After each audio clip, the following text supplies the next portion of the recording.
Welcome to Hidden Chronicles. Today we'll explore something far more intimate than a nightmare. Something that many describe in whispers, but few truly understand. What if that dream where you couldn't move, with a room twisted around you and a presence stared from the corner, wasn't a dream at all, but a memory not of this world, but of a place your soul has already visited, a place it was never meant to return from? There are testimonies scattered across cultures and centuries. People who describe the same corridors, the same entities, the same weight pressing on their chest. They've never met, yet their visions match. Today you're going to discover the hidden realm that the soul enters when it strays too far from the body, a dimension of chaos, fear, and distortion. The fact that the nightmare you weren't supposed to wake up from.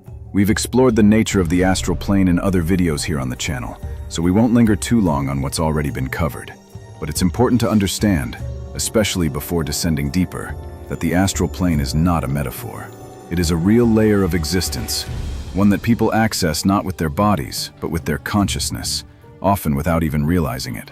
This plane is said to sit just above the physical and etheric levels, the physical being what we can touch, and the etheric being the energy field that sustains the body. The astral, however, is different. It is a realm governed not by matter or energy, but by emotion, thought, and intent. And unlike the physical world, the astral is reactive. It shapes itself around the contents of the soul, which is why it can appear as a paradise for some and as a nightmare for others. Ancient civilizations knew this well. The Egyptians spoke of the duat, a realm the soul must navigate after death, filled with symbols, dangers, and trials. Hindu cosmology describes multiple locus, layers of reality that reflect one's karma and consciousness.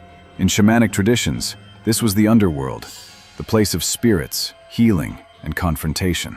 Some seekers train for years to access the astral deliberately, through projection, ritual, or controlled lucid dreaming, but others arrive by force. Sudden trauma, sleep paralysis, or even a recurring nightmare can tear the veil wide open and throw the soul into a realm it's not prepared to face. And this is where things begin to shift, because not all parts of the astral are equal. Some are bright, others are neutral, but there are zones so heavy, so distorted, and so violently charged that they no longer reflect just the individual, but something much deeper, something collective, something ancient. And this brings us to a far more troubling question, one that few dare to ask directly. If the astral is shaped by consciousness, then what happens when that consciousness is sick, fragmented, or burdened by unresolved darkness? Astral Hell, or what some mystics have called the lower realms, is not a punishment. It is not imposed by gods, demons, or cosmic law. It is a byproduct of vibration, a space woven together not by architecture, but by accumulated suffering. These infernal layers are formed and sustained by extreme emotional frequencies: rage, hatred, revenge, shame, grief, and obsessive guilt. Each one acts as a binding agent, not symbolic but literal, drawing like to like in a plane where emotion becomes substance. Thoughts, when repeated with intensity, begin to solidify in the astral. The more fear a person carries, the more likely that fear will shape the environment they encounter. These lower zones are energetic constructs, landscapes of war, decay, and ruin built from centuries of non-processed pain.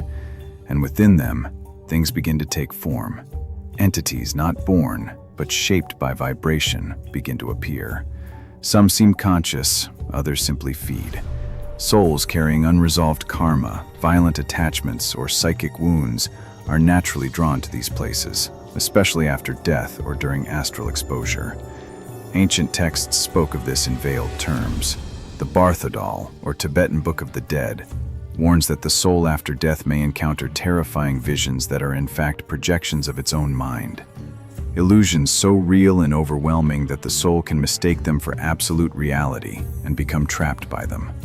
Even Dante's Inferno, though dressed in Christian cosmology, can be read as a map of the inner world, a descent not into a place of punishment, but into the layers of the psyche, where every circle represents a different fragment of unresolved spiritual disease.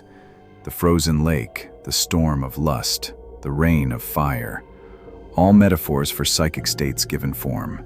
Astral Hell, then, is not a myth. It is the psychic landfill of humanity, a place where pain unprocessed grows roots and becomes landscape.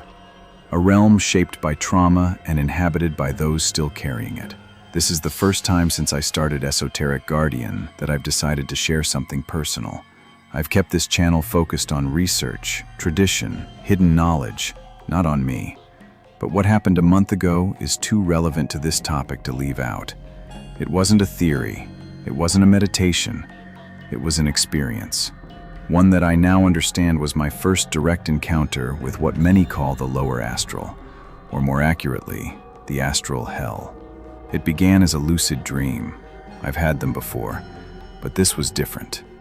From the beginning, I became aware that I was dreaming almost immediately. I could move freely, think clearly, but the space around me wasn't neutral. It was hostile, or at least wrong. I was in a building with no windows, long corridors lit by a sickly, flickering light. Everything looked familiar and unfamiliar at the same time, like walking through a distorted memory. Then came the loop. I woke up in my room, or thought I did. I sat up, looked around, even walked out into the hall, but something felt incorrect. The hallway was longer than it should be. The light coming in from the window wasn't natural, more like the artificial glow of a dying screen. When I turned back, my bed was empty. And that's when I realized I was still dreaming. It happened again and again. I must have woken up at least 5 times, each time thinking I had finally returned, only to be reminded, sometimes brutally, that I was still inside. The sense of disorientation wasn't just psychological, it felt spiritual. Like my soul had been detached from something, drifting further each time.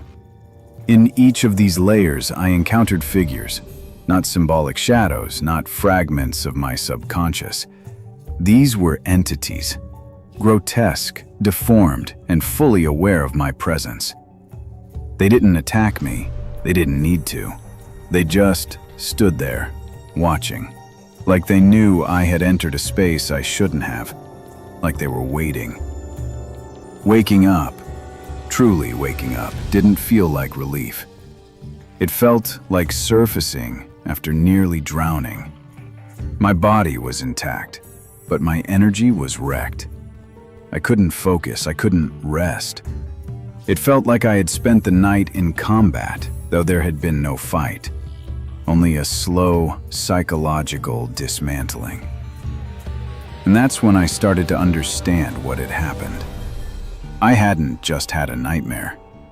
I had entered the astral, but not the higher neutral zones that are often discussed in esoteric literature. I had gone down deep, into a frequency of consciousness built from fear, guilt, and pain. The Astral Hell is basically a layer that forms when enough souls, through unresolved trauma, obsessive emotion, or spiritual decay, generate density. That density takes shape. It becomes corridors, rooms, scenarios, beings. And if, even briefly, your own vibration matches that environment, you're pulled in. People often talk about these experiences without knowing what they are. Recurring dreams of being trapped, of walking through the same broken house for years, of seeing the same shadowy presence at the end of a hallway that never changes, of waking up 10 times and still being asleep, of presences that don't just appear, but recognize you. These are not simply psychological phenomena. They are signs of astral entanglement. You don't have to believe in the astral to end up there. You only need the right emotional state and a moment when your guard is down. If any of this sounds familiar, if you've felt it, seen it, or even suspected it, then maybe you've already been there. And the worst part isn't going. It's not realizing until much later that something was waiting for you when you arrived. If what we've seen so far already feels difficult to process, the looping dreams, the spiritual exhaustion, the sensation of being watched inside a dream. It's important to understand that these environments are not empty. The lower astral isn't just a dark landscape. It's inhabited, and the beings that dwell there are not figments of the imagination. They are real, autonomous, and far more intelligent than most are willing to admit. Across testimonies from lucid dreamers, occultists, trauma survivors, and even initiates from closed mystical schools, the patterns repeat. People describe the same entities in remarkable detail. Even when separated by language, belief, or geography, this alone should raise alarm. There are shadow figures, tall humanoid silhouettes with no face, often seen standing still at the far end of corridors or next to beds during sleep paralysis episodes. They don't speak, they rarely move, but their presence feels surgical, like they're observing, scanning, cataloging you from a distance. There are reptilian forms, bipedal, cold, with distorted human-like faces and eyes that do not reflect light. In many accounts, they communicate telepathically, not with words, but with impressions, invasive thoughts, or overpowering emotional signals.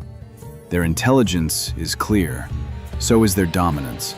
People report an overwhelming sense of inferiority and exposure in their presence, as if these entities know your entire emotional history without asking. Some describe parasitic beings, amorphous black masses that attach to the chest or back, invisible during the dream but felt as pressure, anxiety, or overwhelming sadness. These are often detected only after waking, when the dreamer continues to feel drained, unstable, or strangely disconnected from their body for hours or days. Esoteric practitioners call them lavas astralis, astral lavi, and removing them requires specific rituals or cleansing practices. Other encounters are more bizarre, creatures that resemble decaying animals, hybrid forms, insects the size of humans, or humanoid children with glassy eyes and no mouths. They don't attack directly, they create an environment.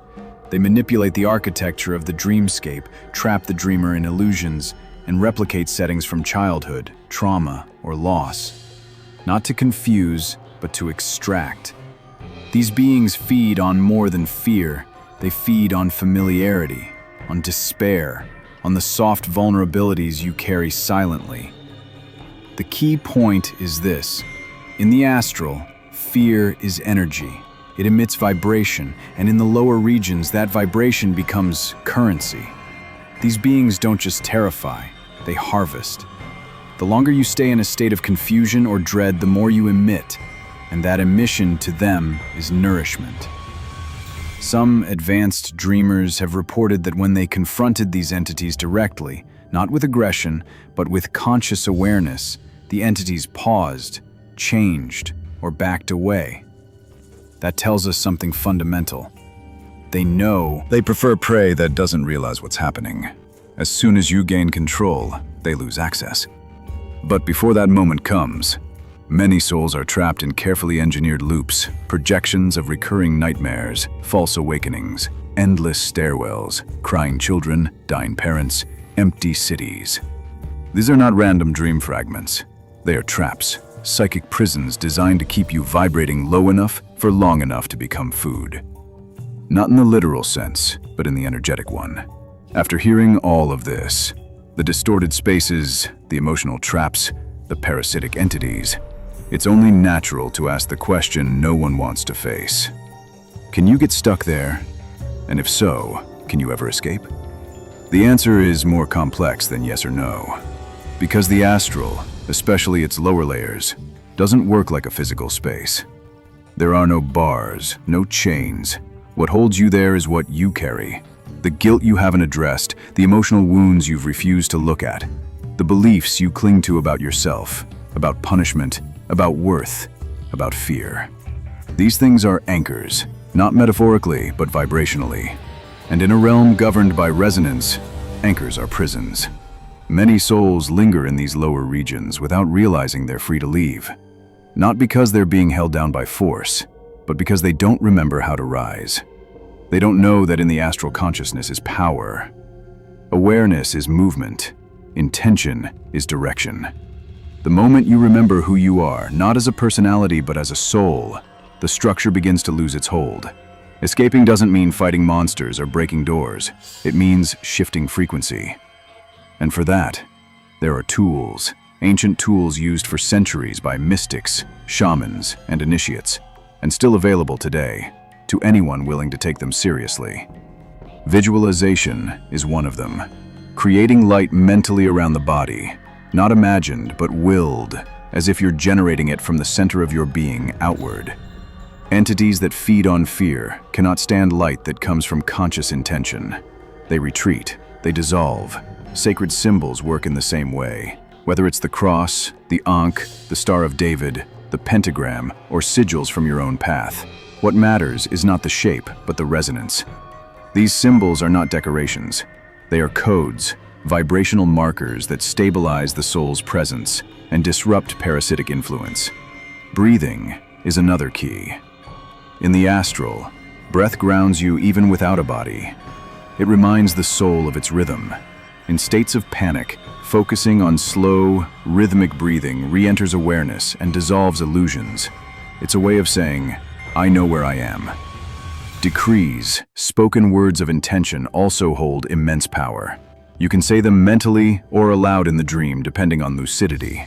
But phrases like, I command to return to my body, I reclaim my energy, or I reject all false light and fear-based influence act like energetic orders. And in the astral, clear orders from the conscious self are difficult to resist. But perhaps most importantly, there is forgiveness. Not as an abstract ideal, but as a vibrational shift. Forgiving yourself, letting go of the pain you've buried, releases the weight that binds you to lower frequencies. So does cleansing your space, healing your relationships, and raising your baseline state of being. Because ultimately, the question is not whether you can escape. The question is whether you've done the work that allows you to rise. The astral hell is not a myth nor a punishment waiting for the wicked. It is a reflection, personal, collective, and dangerously real. It forms from the pain we ignore, the fears we feed, and the darkness we refuse to process. But it is not eternal. Every dream, no matter how terrifying, carries with it a seed of awakening, a chance to see what has been hidden, a moment to reclaim power, piece by piece, from what once seemed untouchable. Many who visit these places come back changed. Others never remember, but carry the weight without knowing where it comes from. And some return just enough to begin asking the right questions. If you're here, listening, still watching, it means part of you already sensed it. That some nightmares aren't just dreams. They're signals, clues, or warnings. And now you know. Not everything you saw in the dark was your imagination. Not every presence was just a dream. And if it happens again, you'll remember what to do. If this video resonated with you, if you've had experiences even remotely similar, I invite you truly to share them in the comments. Not for content, not for likes, but because someone else reading may be going through the same thing, and your voice might be the one that helps them understand they're not alone. If you found this investigation valuable, consider giving it a like, subscribing, and sharing it with someone who may need it. It's time more people start talking about this seriously and without fear. Thank you for your time, and wherever you are, stay aware of where your soul goes when you sleep.